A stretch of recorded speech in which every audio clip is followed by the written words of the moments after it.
Think you know what lurks in the depths of the ocean? While nearly 95% of our oceans haven't been explored yet, it's hard not to let your imagination run wild. But thanks to brave explorers, deep-sea cameras, and awesome archaeologists, we do know about some pretty incredible sea creatures living in our waters today, and millions of years ago. From the 9-foot spider crab to the 60-foot prehistoric Megalodon, these sea dwellers come in all shapes and sizes. But let's focus on sea creatures famous for their huge size. Can you guess which living species of whale is the largest? Well, it's not the orca, but that's a good guess. The orca is a toothed whale that can grow to anywhere from 23 feet to 32 feet, which is slightly smaller than a school bus. How about the narwhal? Nope, they're not the biggest either. These unicorns of the sea live mainly in Arctic waters and only grow 13 feet to 20 feet in length. And that's including their 9-foot tusk. Tired of guessing? Okay, I give in. The largest whale that still exists today is the blue whale. At a jaw-dropping 82 feet to 105 feet, the blue whale is not only the biggest whale we know of, but is currently the largest animal to have ever lived on Earth. Seriously. These animals are bigger than a T-Rex, and even the prehistoric Megalodon. If you were to put a blue whale next to a school bus, it would look like it could swallow it. Think about that. According to National Geographic, a blue whale's tongue can weigh the same as an elephant. And their hearts can weigh as much as a car. That doesn't even sound possible. It's no wonder these giants need to eat about 4 tons of krill every day. While there aren't too many animals living today that can compete with the blue whale's epic proportions, there is an entirely different species that is a good contender, and it's not quite what you would expect. It's a jellyfish. No, I'm not talking about the little jellyfish that wash up on the shore and ruin a perfectly good day at the beach. I'm referring to the lion's mane jellyfish, the biggest jellyfish around. This invertebrate can grow up to 120 feet long. They also come in different gorgeous colors like red, purple, or even shades of orange. As if their length wasn't impressive, the lion's mane jellyfish boast a whopping 8 sets of 70 to 150 tentacles. That means they can have up to 1,200 in total. And here's the giant oceanic manta ray, the largest type of ray in the world. Their wingspan can be longer than a bus. These guys can reach 30 feet in length. They also have the biggest brain compared to body size among all fish. Unlike their stingray cousins, mantas don't have venomous tails. And while the lion's mane jellyfish and the blue whale are yet to be beaten for the longest sea creature, there is one marine creature that can grow even larger in length. The Portuguese Physalia physalis, tentacles and all, can reach a length of 165 feet long, and that's according to mentalfloss.com. While this thing may look a lot like a jellyfish, it's actually known as a siphonophore, and there are hundreds and sometimes thousands of them that are genetically identical. Their long tentacles help the organism catch prey, and its sting is fatal to most animals, even humans in some cases. What's even creepier is that if one of the tentacles comes off the organism for whatever reason, it can float around the water for days before decomposing. Even if it's detached, this tentacle can still sting you. But don't go running out of the ocean just yet. Your chances of being hurt by a Portuguese Physalia physalis sting are pretty slim. However, if you do get stung, the side effects aren't pretty, with welts, stomach cramps, an elevated heart rate, and an upset stomach. While you don't want to go anywhere near these long creatures, they sure are pretty to look at. Check out all those colors. The Shastasaurus is the biggest marine reptile that has ever existed. These predators lived during the late Triassic period, about 210 million years ago. These amazing giants could reach lengths of up to 69 feet and weighed more than 75 tons. This made the Shastasaurus as heavy as a blue whale. And if you could stand this creature up vertically, it'd be as tall as a 7-story building. Despite appearances, the Shastasaurus was actually pretty slim for its size. Its ribcage was only 6 feet across. You'd think that this big guy was chowing down on other dinosaurs, but that's not the case at all. This reptile survived on a diet that consisted of small fish and cephalopods, like octopuses and squids.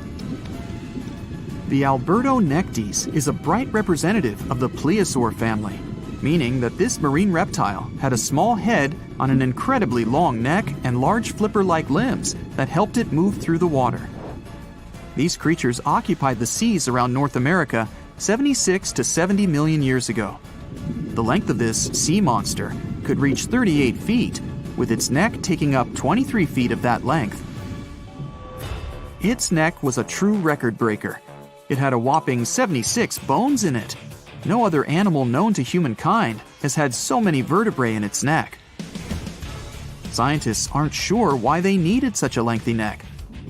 They might have used it to collect shellfish off the seabed, or perhaps it helped them capture their main prey, fish and squids. This aquatic reptile also had gastroliths in its stomachs. Some of them were as big as 5.5 inches in diameter. The Tylosaurus belonged to the Mosasaur family. It dominated the shallow seas of North America about 85 to 80 million years ago. This was an enormous predator, with the biggest representatives reaching 45 feet in length. It had a narrow hydrodynamic body with a blunt, powerful head that the animal used to ram and stun its prey.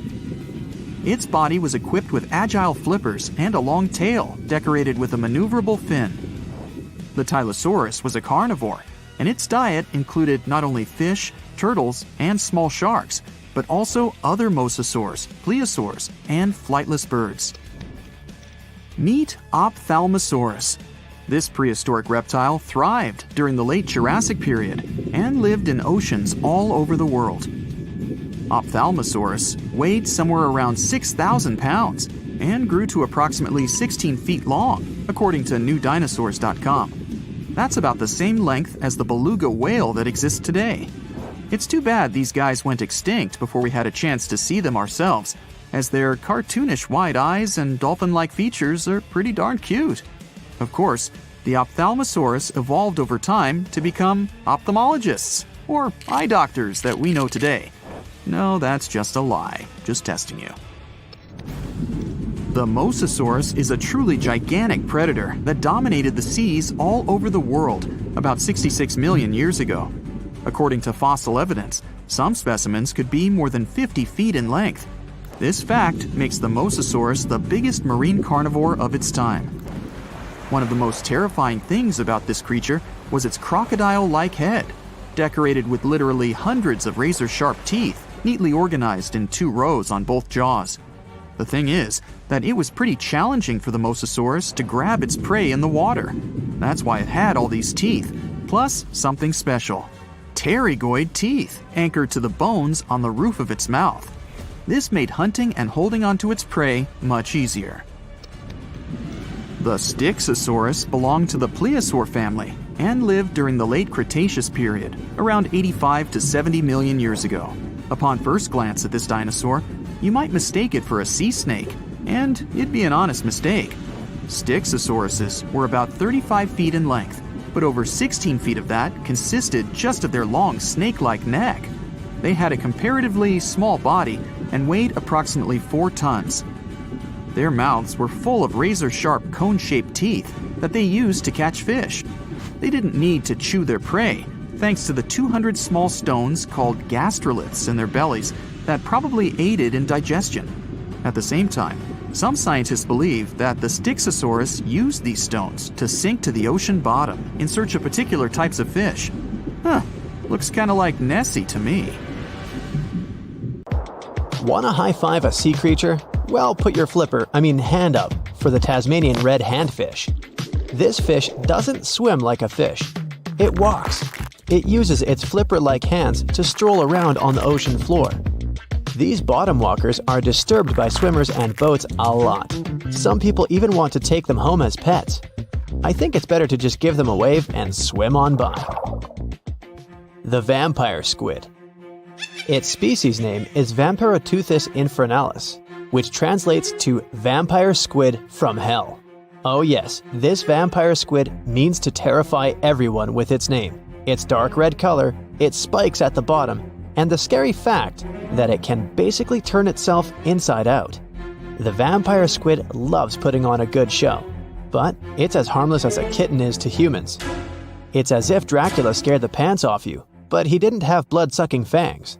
The vampire squid feeds on food particles from plants and animal matter floating near the ocean's surface. Since they're not predators, they need good defensive strategies, and their vampiric look is designed to ward off large creatures who want to eat them. Turning themselves inside out is a defensive mechanism since the spiky areas in the inner skin are more intimidating.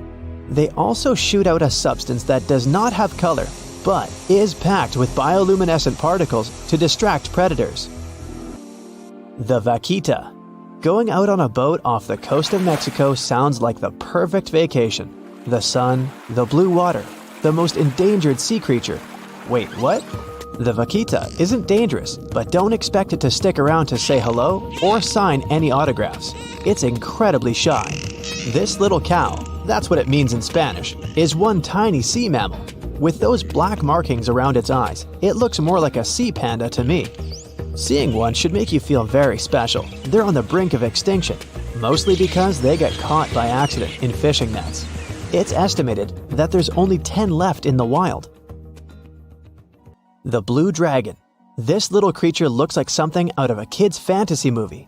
It's called the blue glaucus, casually referred to as the blue dragon or blue angel. It can be found in many places, the Atlantic, Pacific, and Indian Oceans. It's kind of a mollusk and it only grows to be about an inch long. What you think is the back is actually the mollusk's bright underbelly. It regularly floats on its back so that its blue colors help it camouflage with the water's waves. The blue dragon isn't just pretty, it's also smart. It usually feasts on Portuguese man-o'-wars, also known as Physalia physalis. The blue dragon stores their stinging cells for later use, in essence, stealing their defensive mechanisms. When the blue dragon is threatened, it releases those stinging cells it stored, directing them at an enemy to sting them with more power than the Portuguese man-o'-war would have been capable of. As they can store a huge amount of stinging cells, they can be a threat to humans. So, if you find one, don't pick it up. It's best to admire it from a distance. The barrel-eye fish. If you ever wanted to have Superman's X-ray vision, looking at the barrel-eye fish will make you feel like you gained that superpower at some point in your life without even realizing it. The barrel eye has a transparent head, so you can see how their eyes and brain look inside. This magnificent creature lives in the deep sea. This is the lowest level of the ocean, where strange creatures roam in near-freezing temperatures and constant darkness. They're exposed to water's pressure that's almost 1,000 times that of the surface. If the idea of the deep sea sends a shiver down your spine, stay tuned to learn about another of its creatures later on. The barrel-eye fish can be found in the Atlantic, Pacific, and Indian Oceans. You might be wondering, why oh why would a fish have a see-through head? And that would be a fair question. Since the species was discovered in 1939, it was believed that the fish's eyes were set to see straight ahead and couldn't move. So it was assumed that they had tunnel vision. Scientists Bruce Robinson and Kim Reisenbichler from the Monterey Bay Aquarium Research Institute recently discovered that the fish can move its eyes vertically to see through the top of its translucent head, thus noticing if there are predators or prey nearby. The transparent head also allows more light to enter so they can detect prey better. It's believed that the barrel-eye fish eats jellyfish and small fish species. If you dive in the ocean at night, you might be lucky enough to see how orange ball corallomorph blooms in the dark. But make sure to be quick because as soon as you turn on your flashlight to take a good look, it will retract its tubes back into itself. The Megalodon. The whale shark isn't the biggest shark known to humans. If the entire shark species were a kingdom, the prehistoric Megalodon would be the ruler of the sea.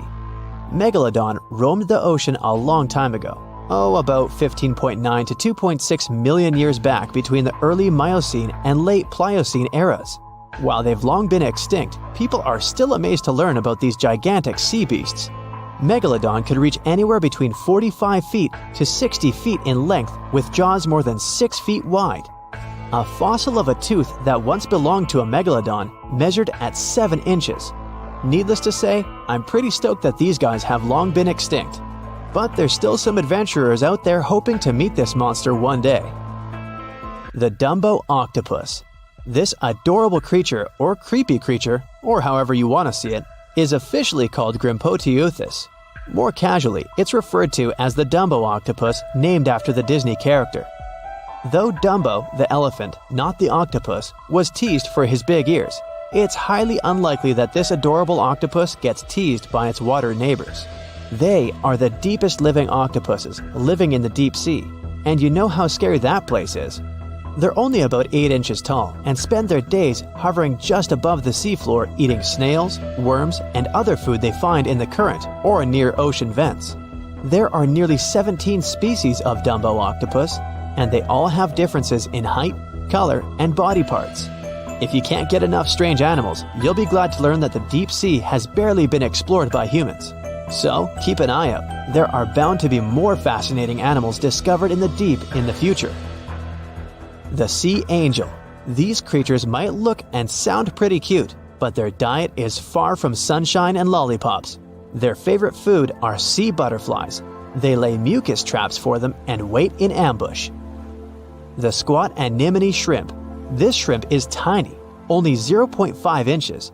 It's also known as a dancer shrimp because of its peculiar behavior. When agitated, it raises its bottom above its head and does a little dance. Divers also say it readily jumps on their hands and cleans them. The coconut crab. This guy may look pretty creepy, especially when the sun goes down. Mature coconut crabs are around 3 feet in length. Their preferred foods are coconuts, but they can also hunt down lizards and even large birds. The slender snipe eel. Slender snipe eel is a slim and long creature that's still a mystery for marine scientists. It's 4 feet long and it has at least 750 bones in its spine, which is much more than any other animal in the world. The sea pen. Sea pen is 7 feet long and it has a lot of varieties, but most of them look indeed like a pen or a quill. The similarity is even more striking when the animal has a water-filled bulb that anchors it to the floor. The Persian carpet flatworm. This creature looks indeed like a carpet, despite being very small by comparison. It's only 4 inches long, able to become both male and female. It doesn't really mate with other flatworms. Rather, it fights them for the right to bear posterity. The flamingo-tongued sea snails. Tourists love these extraordinary snails for their pretty colors, thinking it's a shell, but in fact, the shell is quite dull and hidden underneath colorful soft tissues. They eat softer, toxic parts of corals and store their toxins to protect themselves. The Heikegani crab lives off the coast of Japan and has a distinct pattern on its shell that looks like a human face. More specifically, the face of an angry samurai, hence the nickname, the samurai crab. The scarlet-striped cleaning shrimp is a natural hitchhiker. It stands on the sea floor and waves its long antennae for fish and sea animals to go down and pick it up. Then it pays for the ride by cleaning the host from bacteria and plankton. Sea salps are often confused with jellyfish, although they're closer to Portuguese man-o'-war. They're very quick to mature, growing from newborns to adults in less than 48 hours. The Galapagos Islands are legendary. They've got giant tortoises, blue-footed boobies, Sally Lightfoot crabs, and red-lipped batfish. But if you've ever swum around there, you might have seen something really unexpected in the water. Iguanas, everywhere. These large marine reptiles eat the algae that grow on underwater rocks. They're strict vegetarians. I bet the fish are happy about that. A long flat tail designed for swimming helps them move around, and sharp claws keep them on the rocks for their daily sunbathing sessions. But watch them closely, they sneeze a lot. They haven't got a cold or anything, they're sneezing out salt. A special gland keeps the salt out of their nose, and they've got to get rid of it somehow. Sounds painful. What's cool is that they don't mind us in the water with them. Because the islands have been so isolated, the creatures here aren't afraid of humans. Fish can fly too. Thanks to their wing-like fins, flying fish can soar a distance of about 600 feet, almost as long as 2 football fields. They need flight to escape from predators. The skeleton shrimp could be the stuff of nightmares if it wasn't so tiny. As it is, it looks like a stick insect, but almost completely transparent. This creature looks more like a fish from a horror movie than from Earth's oceans. The sea devil anglerfish resides at a whopping depth of 3,200 feet and has no shortage of weird features: razor-sharp teeth, a misshapen body, and an unsettling stare. But perhaps the creepiest thing about the sea devil anglerfish is the way it catches its prey. It has a fishing rod-type appendage on its forehead that has a glowing light attached to the end to attract animals. Once these animals come close enough to the light, bam, they're captured by the sea devil's massive jaws. These guys are even capable of eating prey larger than they are, so their eyes aren't bigger than their stomachs. Starfish can cover their prey with their stomachs and eat it outside its body. Then, they simply bring their stomachs back inside. Well, that's handy. Their relatives, sea cucumbers, can do the same party trick, except that they leave part of their guts behind to scare their attacker. It's okay, the missing parts quickly grow back. Cockatoo squids, or glass squids, are a large genus whose members can reach quite impressive size. Yet, one thing they have in common is that their bodies are transparent, and the internal organs glow in the dark. Despite the hairy octopus looking like it's forgotten to comb its hair in the morning, it's actually its skin that's sticking in every direction. Other sea creatures have a harder time realizing where the octopus itself is this way, I guess. The hairy squat lobster lives in reefs, hiding from its enemies in crevices. If you're lucky to see it, you'll instantly notice the drastic difference between its whitish hairs and vibrant pink and violet claws. If you step on a sea urchin, you're gonna know right away. Look at those spikes. While they're not aggressive, they've got a great defense going against any creature that wants to eat them. Venomous spikes and a poisonous bite. Pick your poison, literally. They live in all the oceans of the world, so avoiding them is out of the question. They mostly hang out in shallow water, hiding in rock pools and reefs, so unmindful people step on them a lot. The long venomous spikes of the urchin look like needles. They feel like them too. They can go in quite deep, plus they release a strong toxin. So, what's the cure? Remove the spikes quickly and wash with salt water. Sea turtles are constantly crying. They're not sad or anything. The weeping is only because they excrete excess salts from their body through their tears. Box jellyfish tentacles grow up to 10 feet long, and each tentacle has 5,000 stinging cells. Not bad for a creature that's mostly just water. Their venom is strong enough to paralyze anything they want to eat. Now, if you happen to get stung, it's going to hurt a lot. Its toxins contain proteins that affect the heart, skin cells, and even our nervous system. No wonder it's considered one of the most dangerous creatures on the planet. I wouldn't recommend using sunscreen, soda, coffee, or other older methods. They don't work. Your best bet is some good old-fashioned seawater. Looks like jellyfish are the rulers of the ocean, not sharks. The margined sea lizard isn't an actual lizard. It's a kind of sea slug that dwells close to the water surface. It swims upside down and somersaults to get food. And let's admit, it looks very cute. When some foreign object gets into an oyster's shell, be it a grain of sand, a parasite, or garbage, the thing irritates the mollusk's inner walls. Since the animal can't spit the item out, it envelops it in thin layers that separate from the body. These pearlescent layers accumulate until they form a round pearl. In the past, people believed that pearls were the tears of mermaids. Now we know they're just some decorated debris. Dolphins have highly developed communication. They call each other by name. Each dolphin responds to a specific sound. Mostly they say, "Stop calling me Flipper." The orca is the largest of dolphin species, and they actually have different cultures. Two orcas from different social groups won't even understand each other's language. They're the only animal known to do this.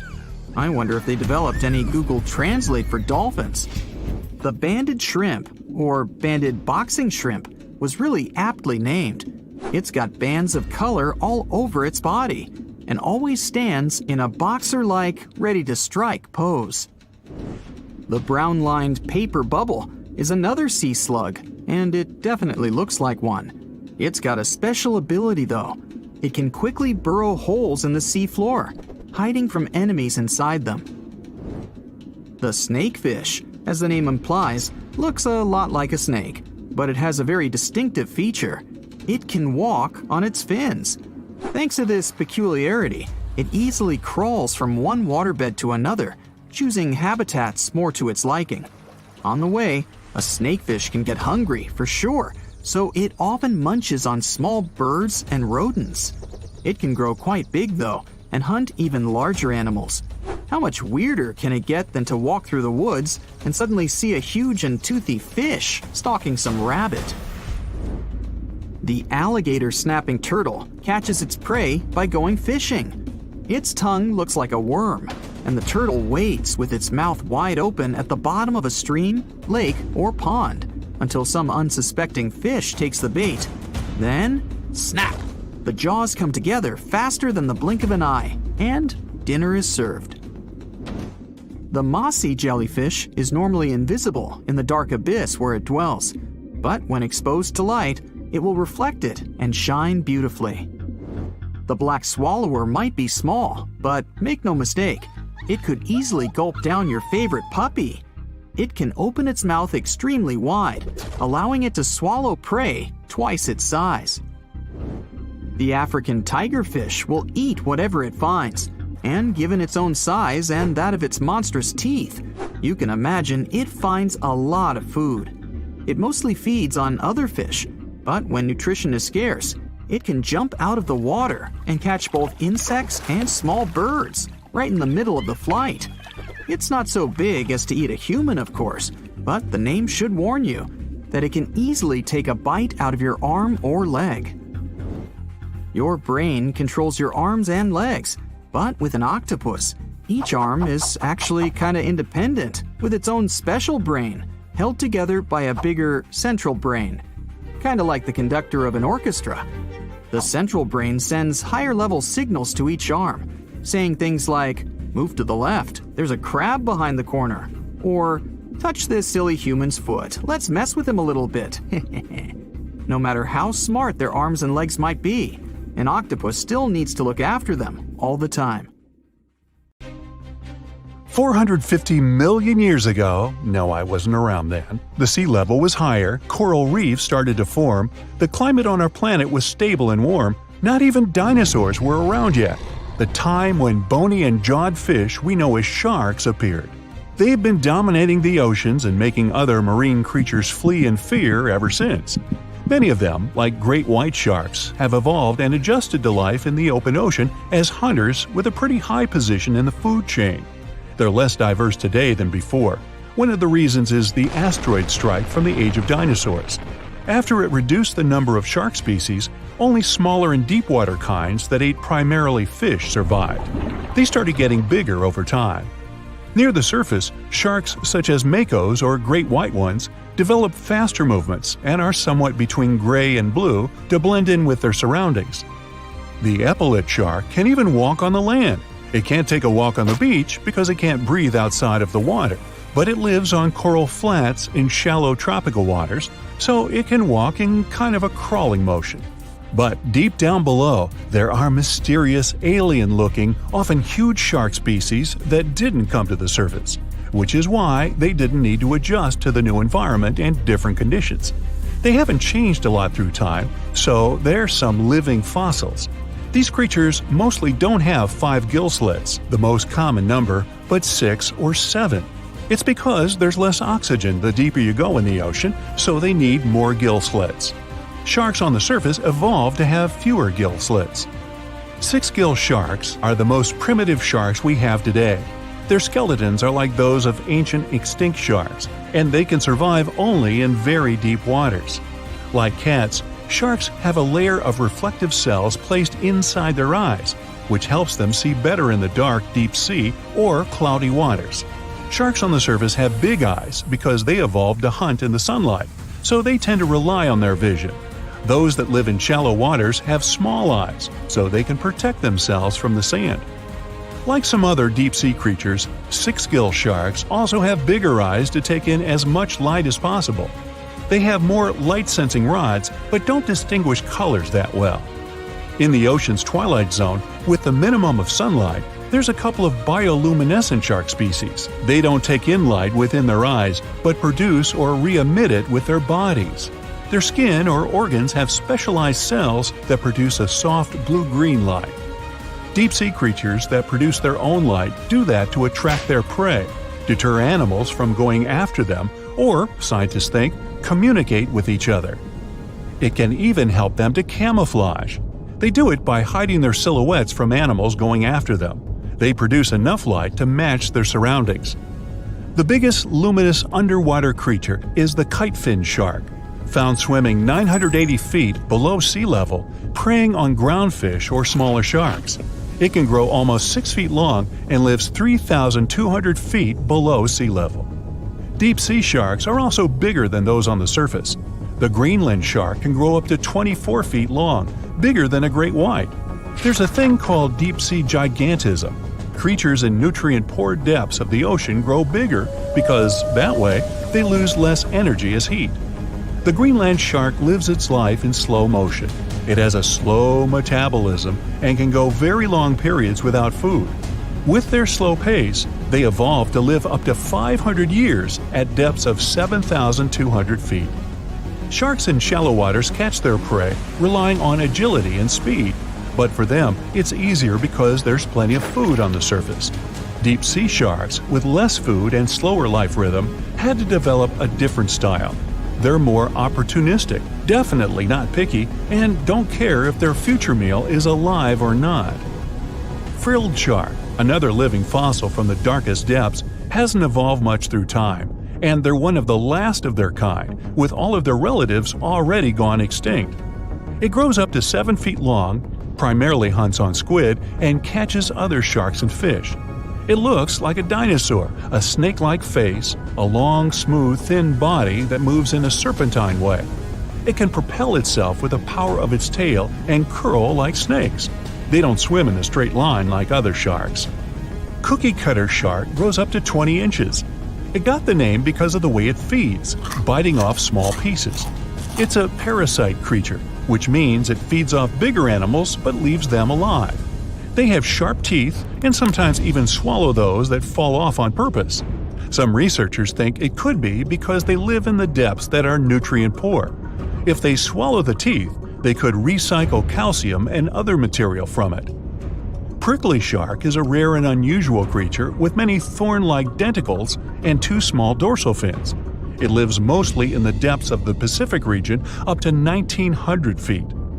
Ghost sharks are not even real sharks, but fish closely related to them and rays.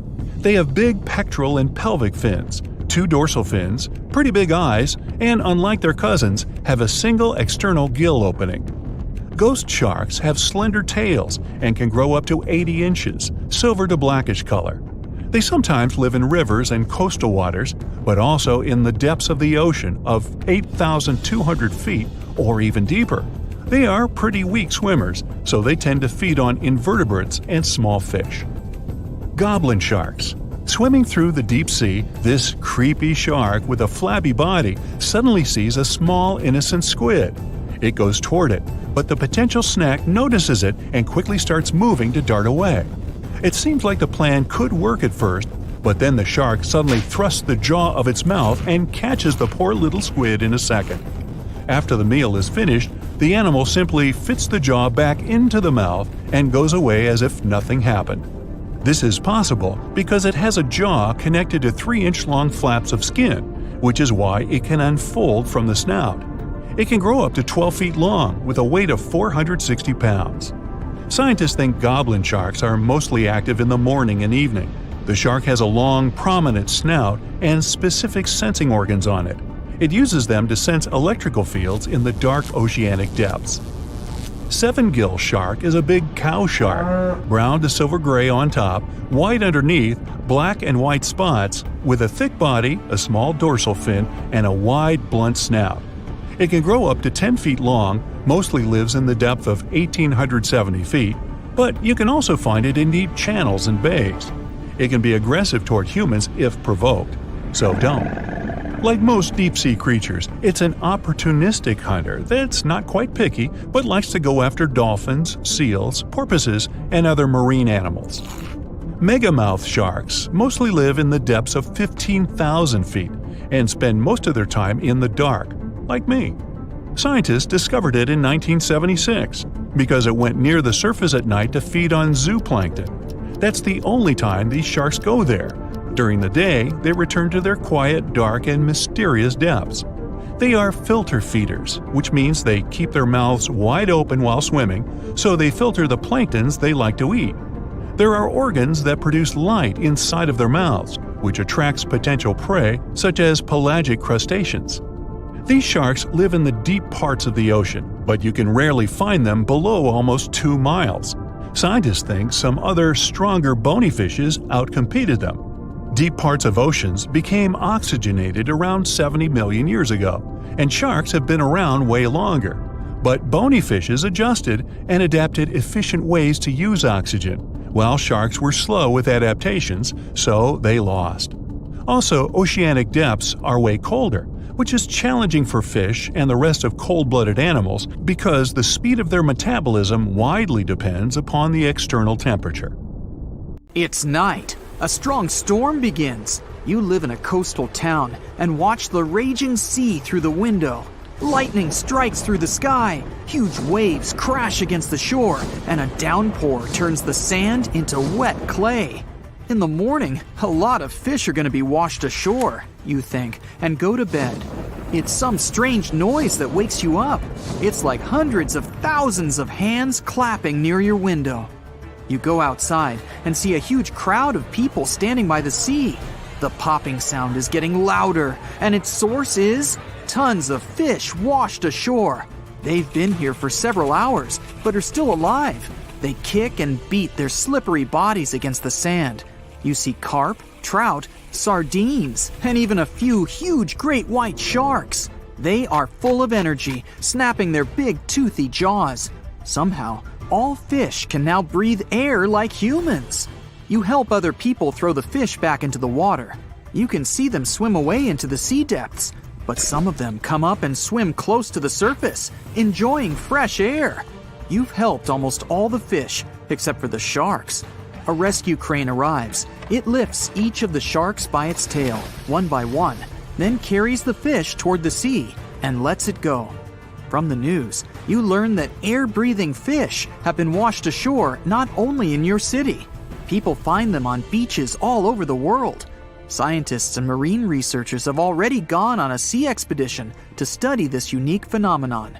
Later in the evening, they announce the results of their study. Now, every sea creature that has gills can also breathe through newly developed lungs. They can stay on land for as long as they want. They only need to have some water to drink, just like other living creatures. Fish absorb water and pass it through their gills.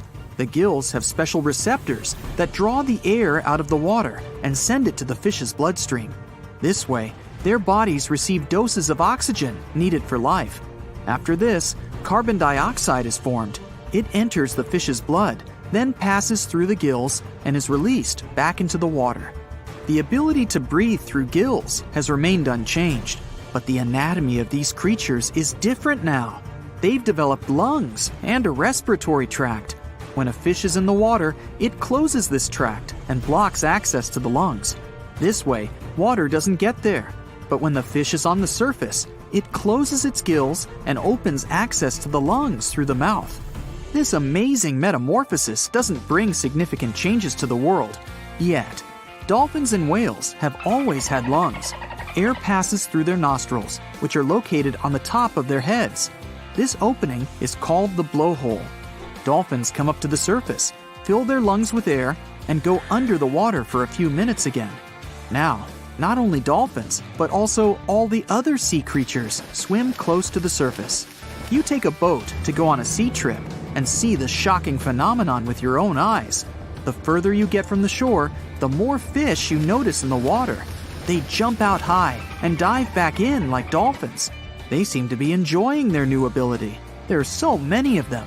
Several dozen fish jump into your boat. You throw them back into the sea. You see a huge fin and turn off the engine. A shark is swimming a few 100 feet away from you. It's about the size of your boat. Fortunately, it's distracted by other fish and is not going to hunt you. You turn around and go back to the shore. Dusk is falling. You can see city lights. The sea is filled with glowing jellyfish and phytoplankton. Because of this, the water is gleaming purple and blue. You're fascinated by this sight and don't notice the lights of the town suddenly turn off. You can hear people screaming. The closer you get to the shore, the louder the screams and sounds of something getting crushed. Finally, you arrive at the pier, get out of the boat, and find that a part of the embankment has been ruined. Boats are overturned, streetlights are broken, electrical wires are torn. A long trail of transparent, viscous liquid leads from the pier to the town. You slip on this slime once or twice. The streets are empty. Cars are abandoned. Windows and houses are broken. There's garbage everywhere, and the road is also covered with ooze. You hear some kind of popping sound coming from a dark alley. It's approaching you. A small octopus appears on the road. It's moving in a spider-like manner. With the help of its tentacles, the creature climbs a car, jumps onto the wall, and crawls up. After this octopus, another one comes out. Several squid follow it. Some of them are clumsily crawling towards you. You take a step back. More and more squid and octopuses appear out of the dark alley. Some of them reach the size of a car. You see a bicycle lying on the ground and get on it. You're traveling through deserted streets with an army of octopuses crawling behind you. The ground starts shaking under the wheels of your bike. You hear a deafening roar of an unknown beast. You look back and immediately regret doing it. A huge monster, the size of a 5-story building and similar to a squid, breaks the wall of the nearest house with one hit of its colossal tentacle. The creature has come out of the darkest corner of the sea. Ever since the animal got a pair of lungs, it's been looking forward to taking a breath of fresh, clean air.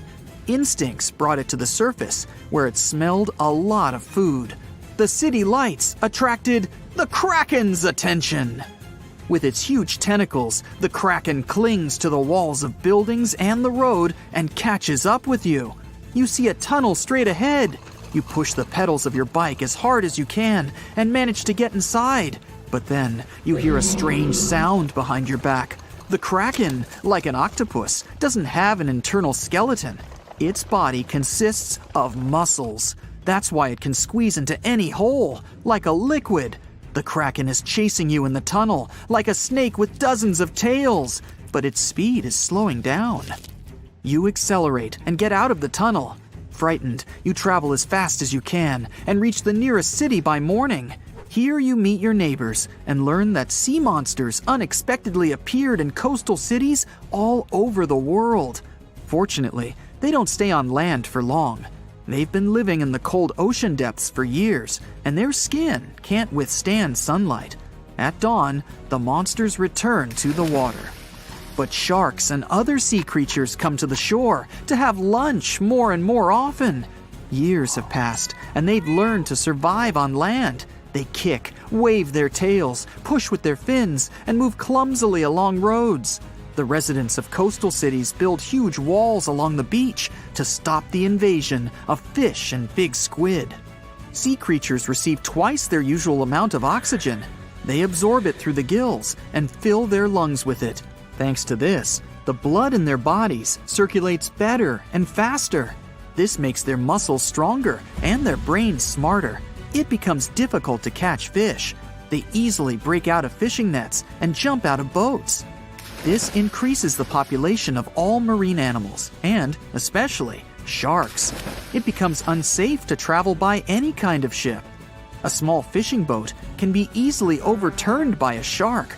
A huge cruise ship can come across several giant squid.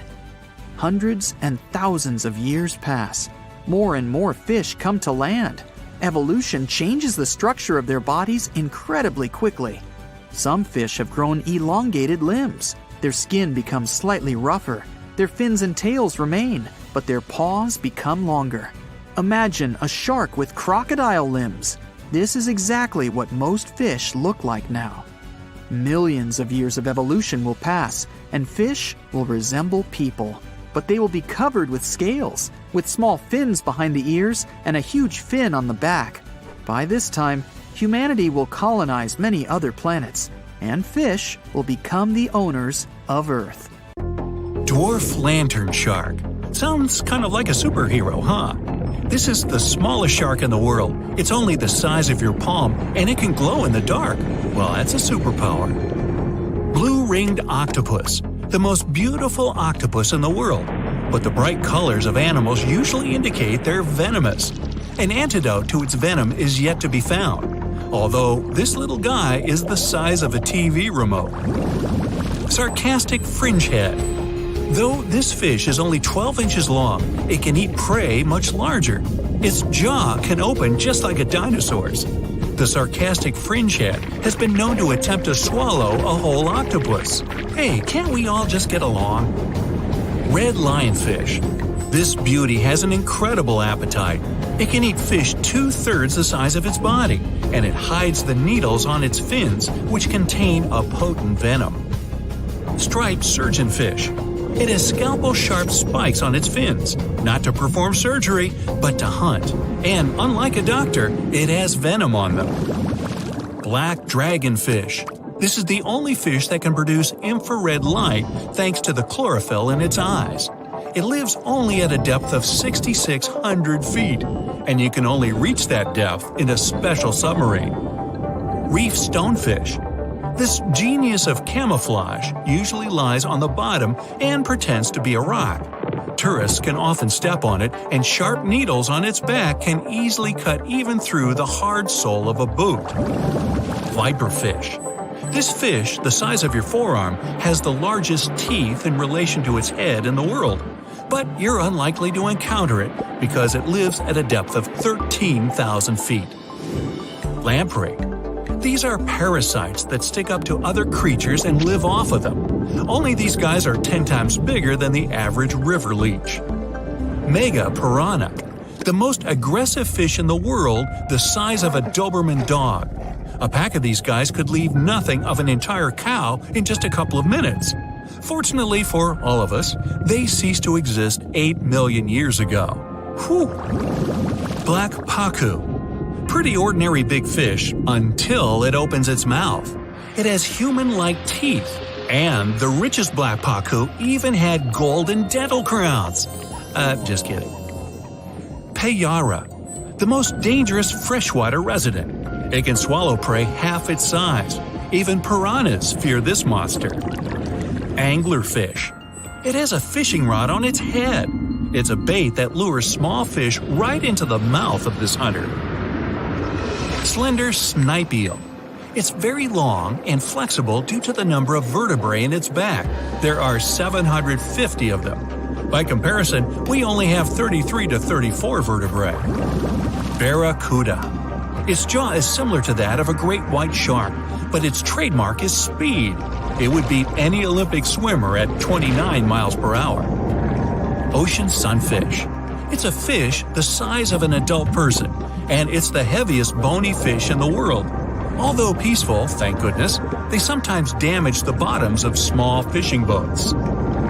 Frilled shark. Its length would allow it to successfully play basketball. It hunts with the strategy of a snake. The shark bends its body and then makes a sharp dash forward, and it has 300 teeth. Plenty of frills there. Electric eel. Its feature is its electrical organs, which can discharge 4 times as much as a normal household socket. The electric eel's shock can easily stun a large horse. Box jellyfish.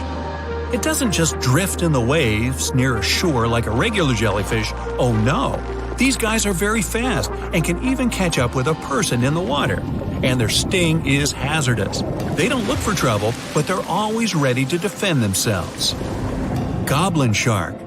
Its snout ends in a long blade-like outgrowth, and its jaw could extend all the way to the end of the snout.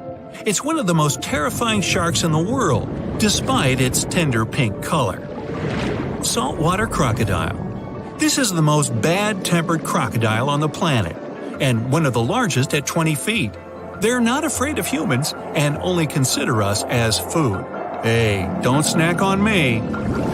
Great white shark, the most notorious inhabitant of the oceans. Once, a great white shark pierced the bottom of a tourist yacht. The boat sank, but luckily no one was injured or eaten. Greenland shark. These are the real long livers of the marine world. They have a very slow metabolism and can live up to 300 years. For comparison, the oldest human was 122 years old. Giant oarfish. This fish is as long as a giant anaconda, and it holds the title of the largest bonefish in the world. Giant manta ray. This creature might look like it's smiling, but it'll rush at you without hesitation. They reach up to 16 feet in diameter and have a very sharp spike with a neurotoxin. Great. Orca. They can swim at the speed of a car and are as big as a large minivan. And they're the only sea hunters that can jump out onto the coast and grab their prey there. Dunkleosteus. This guy was the size of a limousine. Although it had no teeth, it had bony plates that gave it one of the strongest bites among sea creatures. Camarasaurus. This is an ancient clam of incredible size, but 90% of its entire body was a cone shell. It was heavy, which prevented it from moving very fast. So most of the time, Camarasaurus lay motionless on the bottom, waiting for small fish to swim by. Kronosaurus. It was similar to a crocodile, only several times larger. The remains of one of them contained dinosaur bones, so Kronosaurus hunted not only in the sea, but also on land.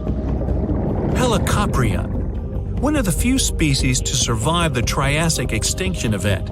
It did so thanks to its high intelligence and a powerful fighting tool, the circular saw-shaped jaw on its nose. Elasmosaurus. Its appearance resembles a giraffe, only twice as big. And these guys were real travelers.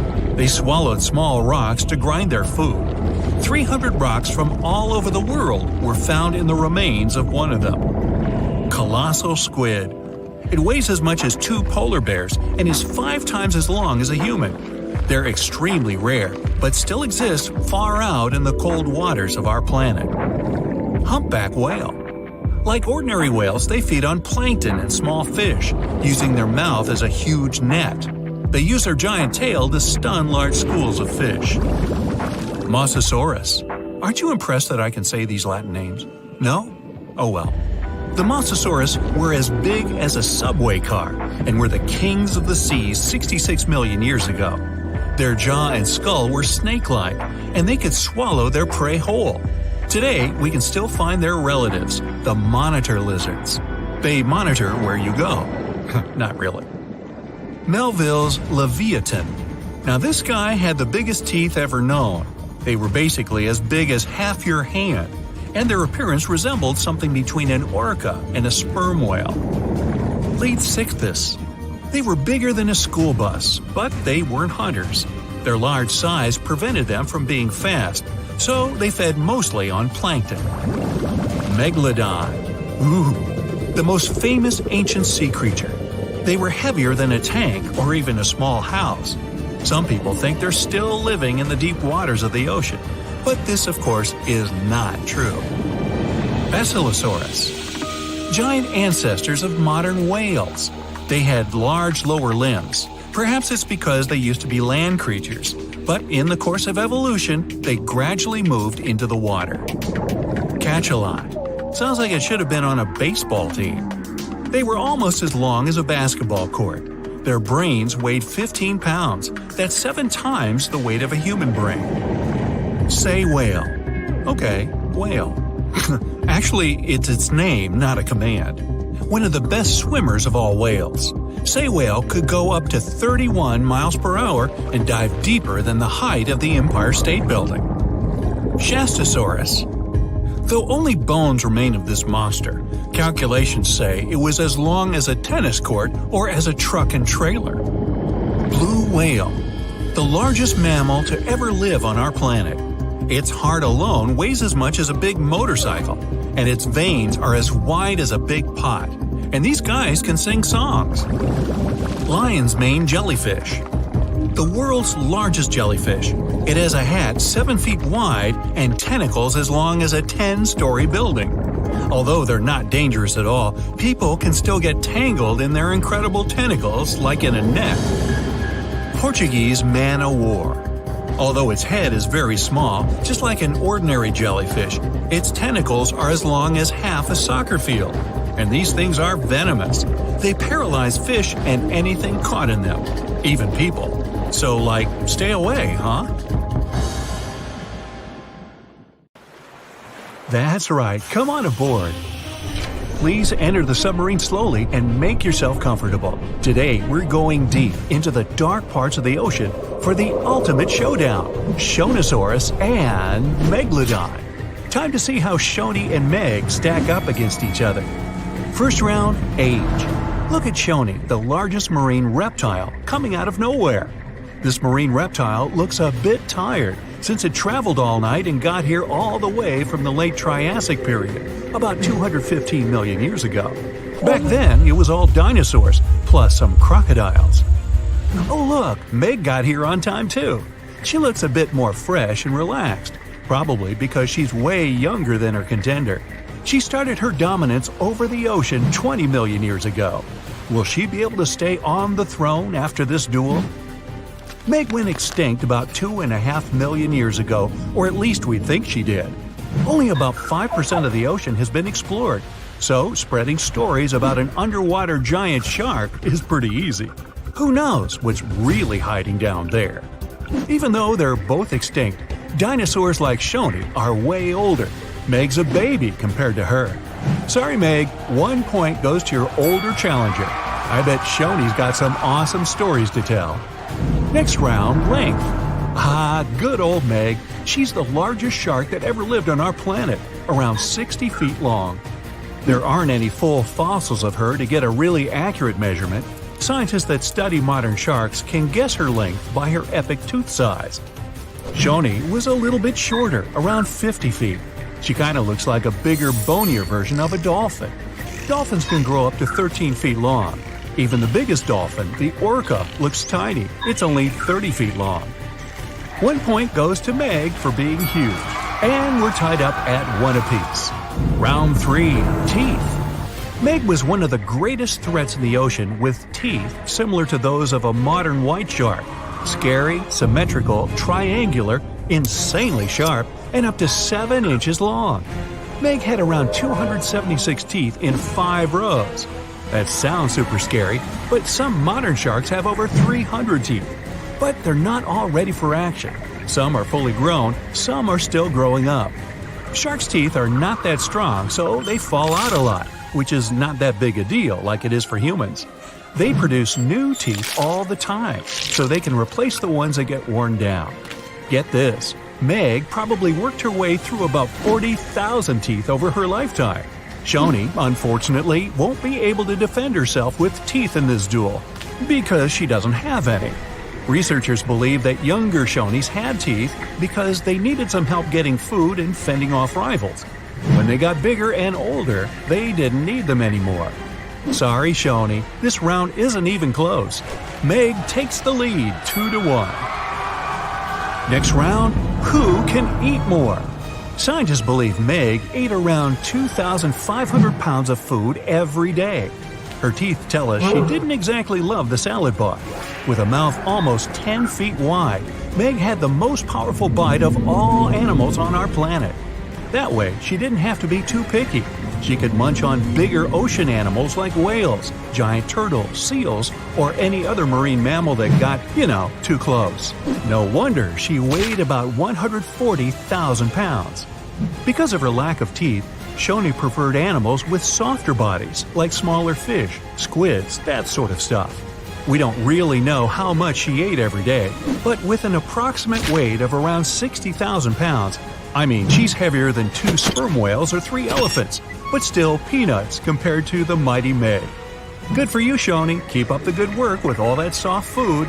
But unfortunately, Meg's eating up the points in this competition, 3-1. You don't really want to mess with someone who can eat a whole whale for breakfast.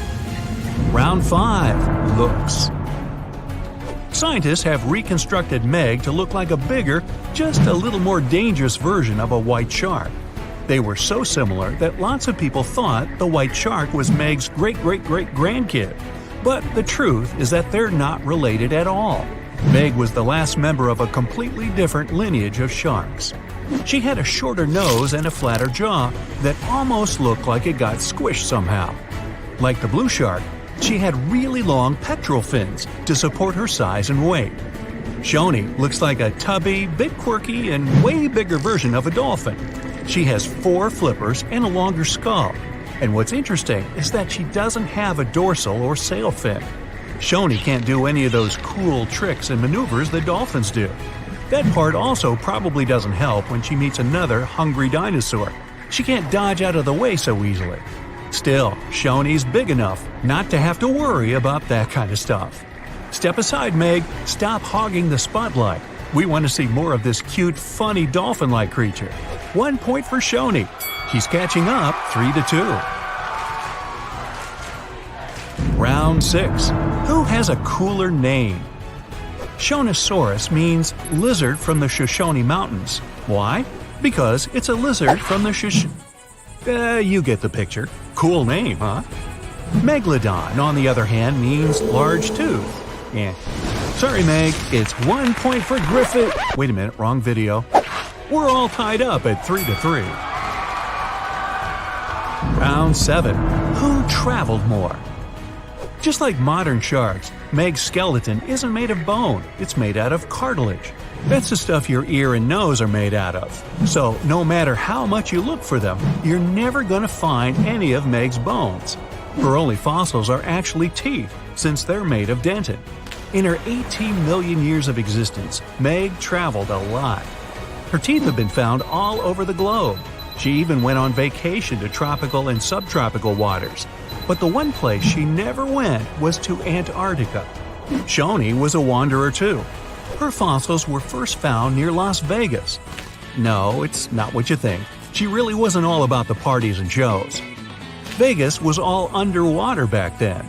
She too took long trips along the coast, visited different countries, enjoyed fancy seafood buffets all over the world. Pretty good life overall. Let's give Meg this one for making it to almost every continent. She leads 4-3. Round 8. Who was more popular? Seeing Shoni swim by could easily scare away other sea creatures. She's pretty big after all. But pretty soon, they'd see that this reptile wasn't that dangerous. Okay, squid, small fish, they weren't big fans.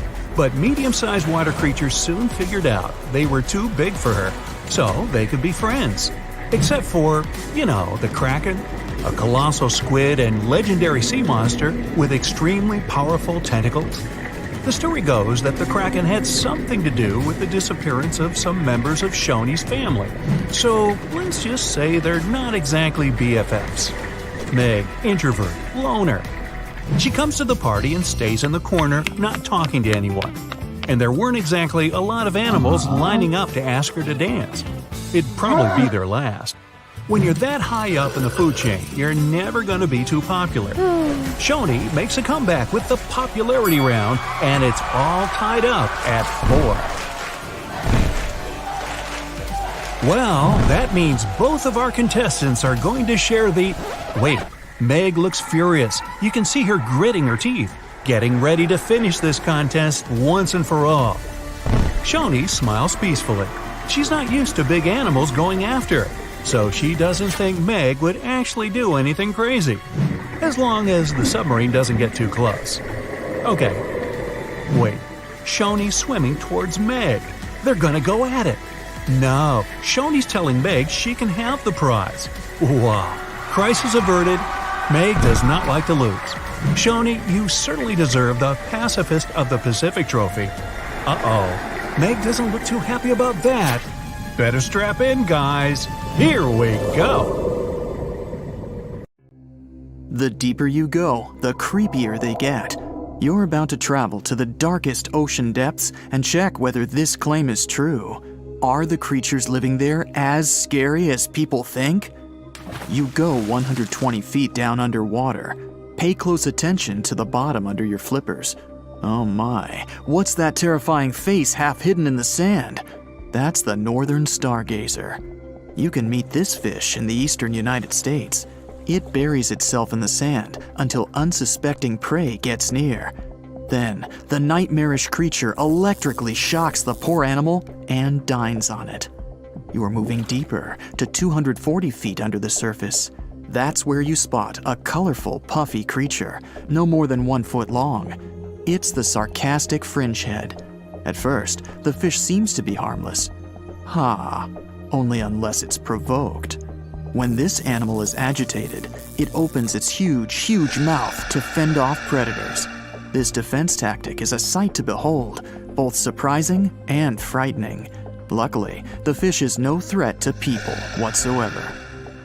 The creature you see next can comfortably live in shallow waters, but you meet it at a depth of 900 feet. You don't even need to wonder why the animal's called the Game of Thrones brittle star. Unlike starfish that slowly crawl across the seabed, this creature moves fast. It wriggles its long, flexible arms to get from point A to point B. Its body is protected by a hard calcium carbonate shell. Also called snake stars, these creatures are tiny and easily fit in nooks, cracks, and small crevices in rocks.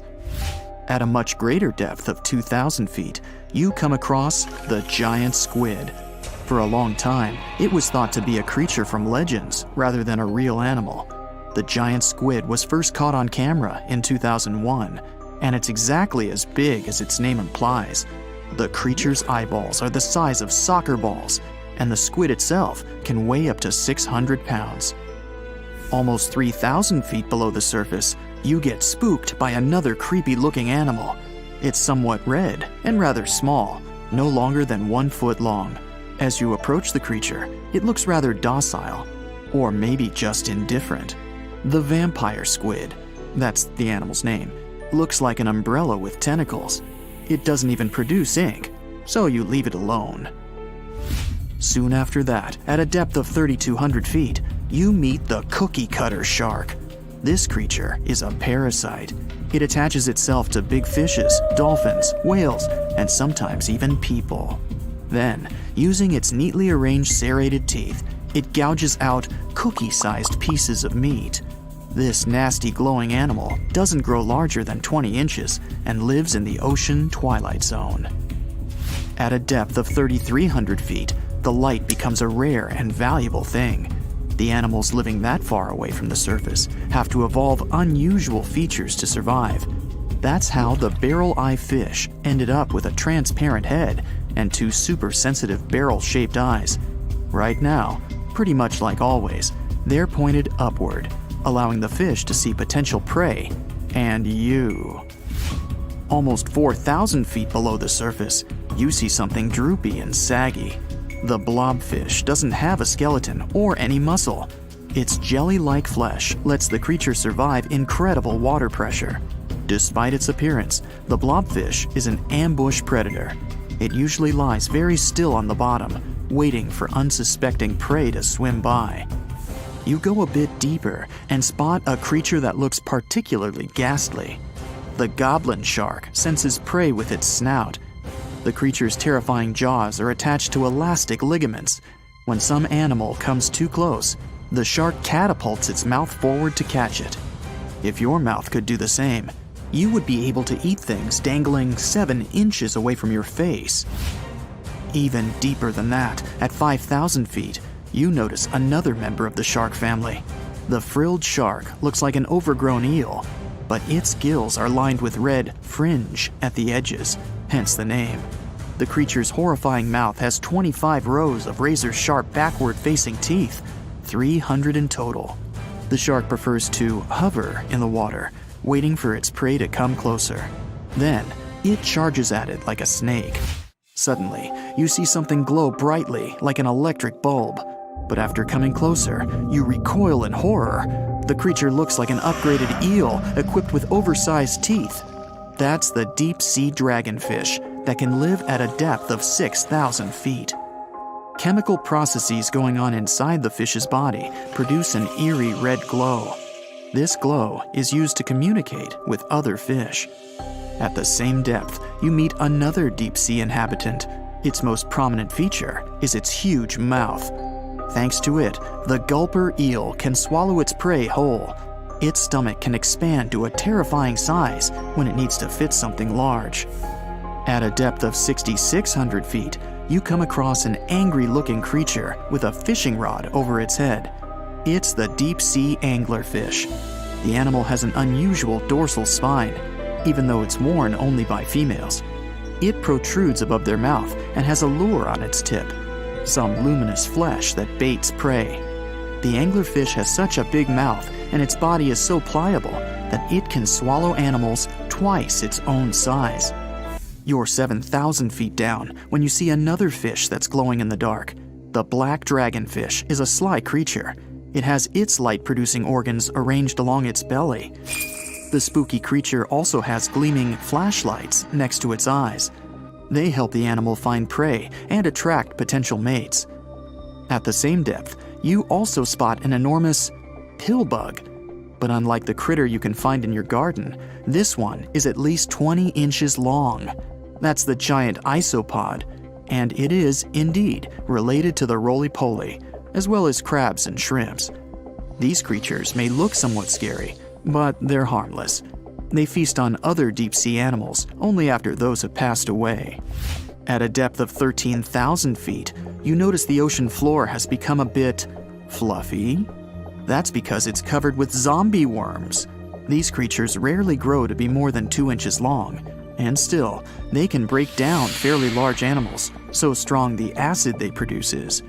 The worms' feathery appearance makes them look like plants, but the truth is, these creatures munch on rock-hard bones of the world's largest animals, such as whales. The grid-eye fish almost scares you out of your mind soon after that.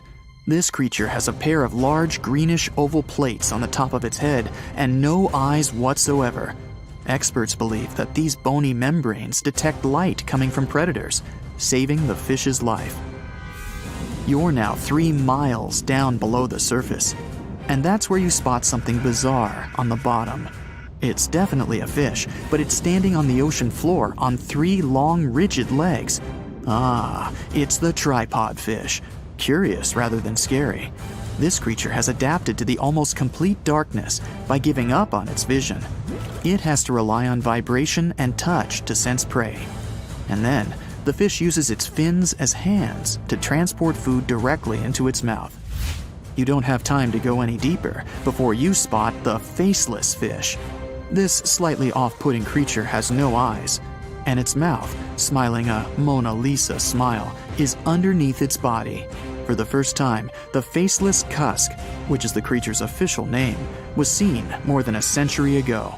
The next time it happened was only in 2017.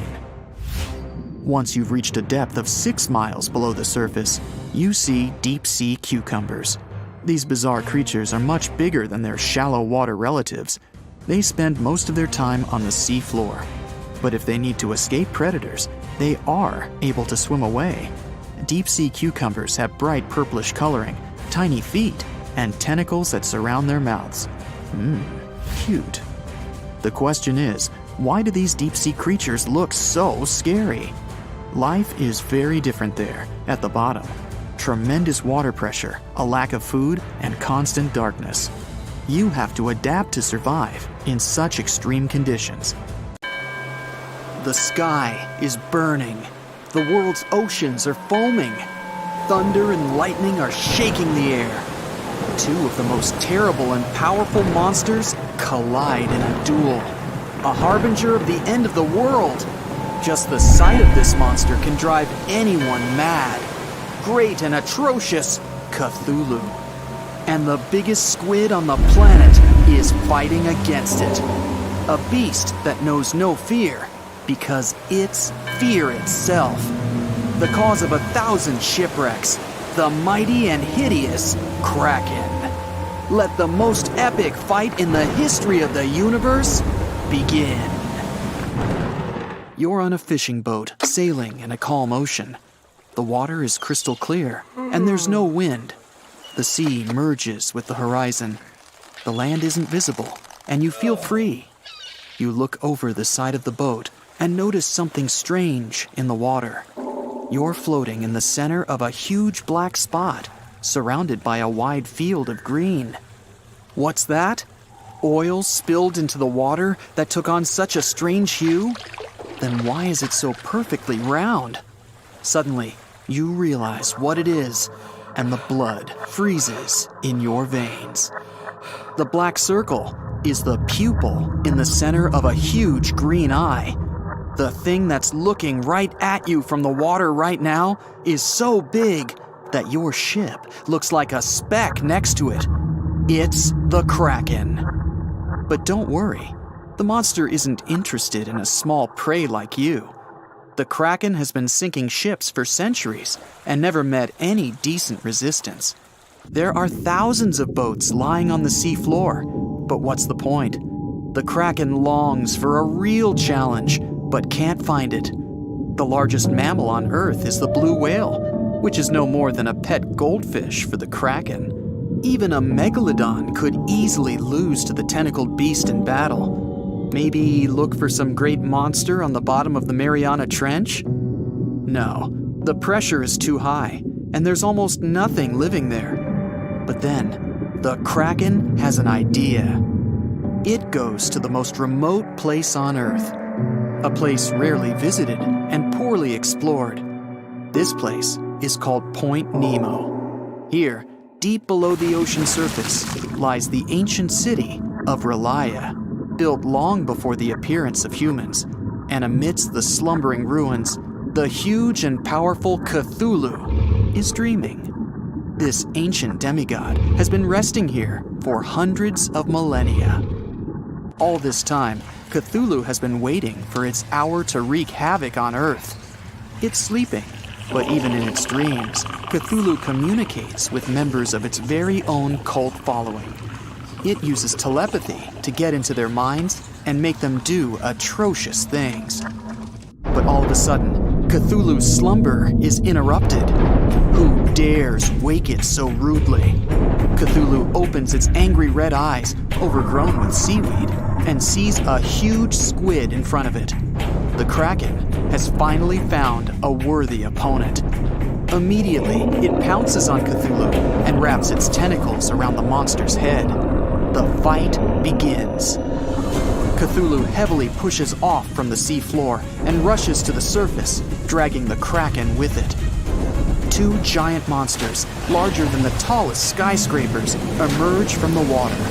The sea is raging, and clouds are gathering over the battlefield. Enraged, Cthulhu strikes at the Kraken, but it doesn't seem to feel anything. Lightning flashes in the black and churning clouds. Cthulhu tries to tear the Kraken off itself, but the squid's tentacles firmly grasp the green monster. Meanwhile, you're on your way to Point Nemo to watch the battle unfold. You need to sail from the coast of Chile, and strange things are happening there right now. Hundreds of sailors are climbing on board dozens of ships. There are ordinary fishing vessels, as well as heavily armed and loaded Navy ships. And when you ask anyone where all these people are going, they all give you a dark look and answer, into eternity. The Kraken is taking the upper hand, and Cthulhu calls its followers to help. It hopes the ships will be able to help defeat the enemy, but it'll be 2 days before the first of them arrive from land. Cthulhu finally tears off the Kraken and throws it into the water. The squid attacks again, but Cthulhu grabs it by the tentacles and lifts it above its head. Lightning strikes the Kraken, but it's no more than a spark to the giant monster. At the same time, the entranced sailors stand on decks and look in the direction of the battlefield. At night, they fall asleep and see the same dream about the ancient city of Relia. In the center of it, there's a twisted chapel, and inside, Cthulhu sits on its throne, calling its followers. Day and night and day, the monsters have been fighting each other with their last strength. And at last, tiny dots gather around them. The ships have arrived. They're ready to attack the Kraken, and Cthulhu gives them a mental order. But the Kraken has its own ace up its sleeve. It hadn't been sinking ships just for fun.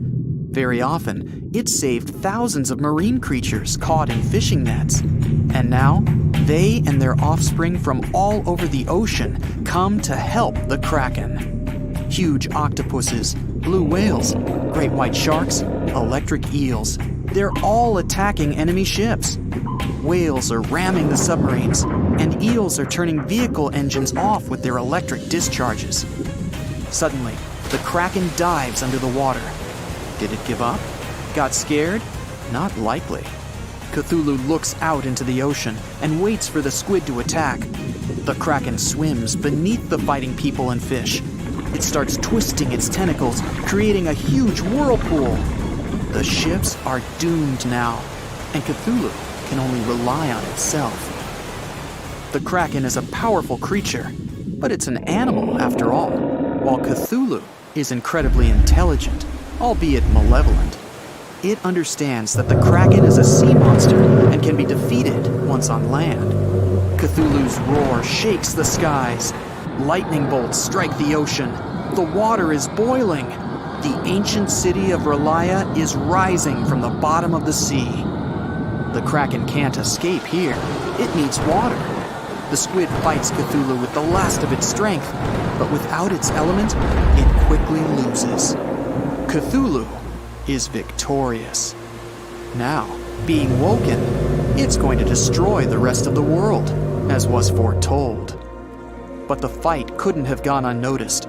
Thanks to satellite data, the world already knows what's happened, and a plan has been devised to put down the ancient monster in case it wins. Fighter jets enter the scene and attack Cthulhu. The monster raises its arms to the sky. Clouds are gathering around it. An electric discharge sparkles in the clouds, and electricity disappears within a few hundred miles, including the electronics on board the jets. They're falling down into the water. There's no way to defeat the mythic beast. But what is it? Satellites are suddenly falling from the sky in dozens. Cthulhu didn't know that Point Nemo is the dumping ground for space debris. Since this is the farthest point from Earth, it's safe to drop idle satellites here. Right now, hundreds of them are falling on the ancient city and bombarding the monster. Disoriented by the sudden assault, Cthulhu retreats back underwater along with its city. Then and there, it decides to go back to sleep for another 1,000 years and wait for a perfect moment to ruin the world. Cthulhu's mind-controlling ability made all the witnesses of the battle forget what they saw. Humanity is again unaware of the dangers from the depths. Cthulhu doesn't want people to be ready for its awakening. If you enter these coordinates in the GPS, you'll see where Point Nemo is. In 1997, oceanographers recorded a mysterious sound from the depths of the sea. It was called the bloop and can be easily found on the internet. This event led many people to believe in the existence of Cthulhu. But the panic didn't last long. It turned out that the bloop was the sound of a glacier splitting.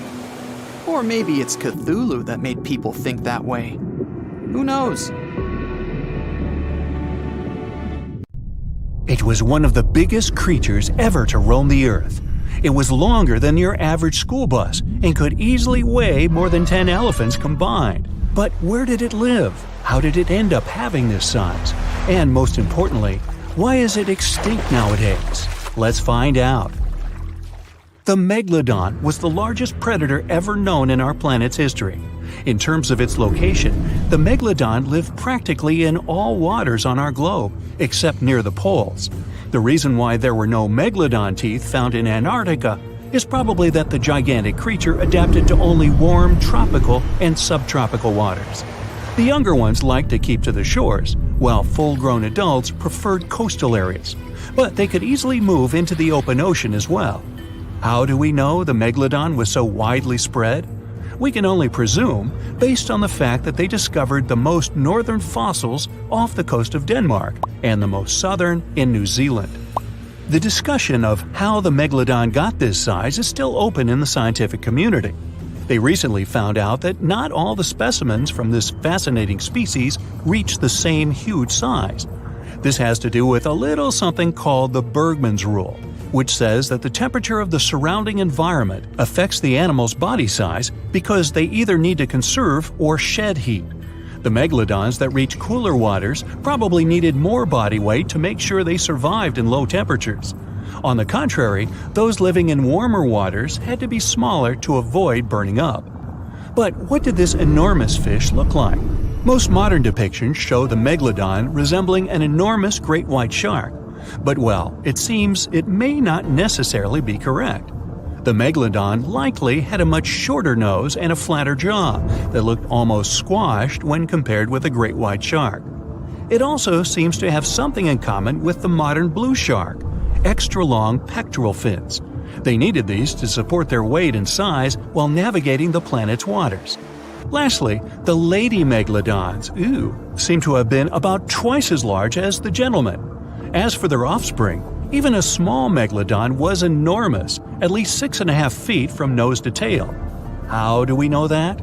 Because specialists have stumbled upon megalodon nursery habitats in Panama, Maryland, the Canary Islands, and Florida. Even the piles of used diapers were enormous. Nah, not really. Surely the scariest aspect of the megalodon's looks was its mouth.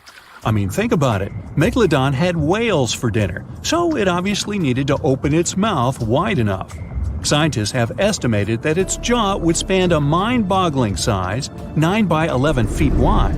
Just to paint you a better picture, that means it could have easily gulped down 2 adult people side by side. Wait, which 2 adults? Those impressive jaws also feature 276 teeth. Based on modern reconstructions of the force of its bite, it looks like it may have been one of the most, if not the most, powerful animals of prey ever to exist. For comparison, humans can have a bite force of around 1,300 newtons. Today, great white sharks have been estimated to be able to bite down with a force of over 18,000 newtons. The megalodon tops all the records, with an estimated power of bite up to 10 times greater than that. It could basically crush a car with very little effort. Its teeth were also pretty amazing. Similar to sharks, the megalodon was fast in replacing its broken or worn teeth. With 4 or 5 rows of teeth in its mouth, it basically acted like a conveyor belt, growing back damaged or missing teeth within about 48 hours. This means that an adult megalodon probably would have grown several thousand teeth throughout its lifetime. It was nice of them to do that, though, since it's probably one of the reasons why megalodon teeth are so common in fossil records, and we're able to study them properly. To maintain its impressive physique, the megalodon had to eat somewhere around 2,500 pounds of food per day. Can't wrap your head around that? Well, it was the equivalent of 1.25 cows per day to survive. It's like if you had to eat 3,300 cans of tuna every day. I've used the word megalodon a lot, but have I mentioned where it comes from? When translated from Greek, it means giant tooth. Ah, those clever Greeks. However, this giant shark's full scientific name is a bit more complicated: Carcharocles megalodon. But are these gigantic predators actually extinct? We tend to believe so, but let's be honest for a second. We've come to know more about the surface of Mars than the depths of our oceans. Like, we've only explored 15% of our oceans altogether. Who knows what may be lying out there in the deep? Maybe some ancient predators? The Mariana Trench is the deepest oceanic trench on Earth. The Challenger Deep, its deepest part, is so deep that you could dip the whole of Mount Everest in there and it would still be over a mile above the surface. That's deep. If a megalodon or 2 ever needed a place to crash, that would be a discreet enough location. However, the Mariana Trench is not a particularly comfy place to be in. Because it's cold and steeped in total darkness and all. The temperatures here are around 36 degrees Fahrenheit all year round. And to top it all off, the pressure is 1,000 times stronger than at sea level. So it's safe to assume that if any megalodon is hiding in here, its teeth and bones might not be looking so good. Because of the intense pressure here in the Mariana Trench, proteins and calcium start to dissolve and disintegrate. That's why, for example, the Haddell snailfish, the deepest dwelling fish we've discovered, has evolved to feature flexible cartilage instead of bones. To survive here, the megalodon would also need to learn to navigate in complete darkness. That means they would have to either become luminescent or evolve to grow massive eyes like the giant squid. While it may sound like an intriguing and good idea for a movie script, most scientists don't think it's possible. Why? Well, most of them say it's because of the megalodon's size. Most foods that megalodons like to eat live in shallow ocean areas and not in the deep, deep sea. Specialists believe that if these animals were actually still roaming our waters, there's no way we wouldn't know about it. They would need to come up for dinner every now and then, right? Their food is also the most likely cause of why the megalodon is not alive anymore. While some specialists believe the megalodon became extinct because of a drop in the ocean water temperature, most scientists suggested that the shifting food chain dynamics may have been more to blame. Why? Because at some point, there was less and less of its primary food source, baleen whales, and at the same time, the numbers of its natural competitors, like smaller predatory sharks like the great white shark and whales, increased. The megalodon did live on this planet a lot more than we did, and way back when we didn't even exist yet. They were here for nearly 70 times longer than we, modern humans, have, inhabiting the oceans for around 20 million years. Homo sapiens appeared around 300,000 years ago. The megalodon managed to survive for so long mostly because of its unbeatable size. I mean, they can make a meal out of almost everything in the sea at the time. We may think about both of them as prehistoric creatures, but the megalodons and the dinosaurs never coexisted on Earth. The dinosaurs probably died out about 66 million years ago. Megalodons seem to have appeared a bit later. That's because the oldest megalodon fossils we have yet discovered are from the Miocene epoch, which began 23 million years ago. That's it for today. So hey, if you pacified your curiosity, then give the video a like and share it with your friends. Or if you want more, just click on these videos.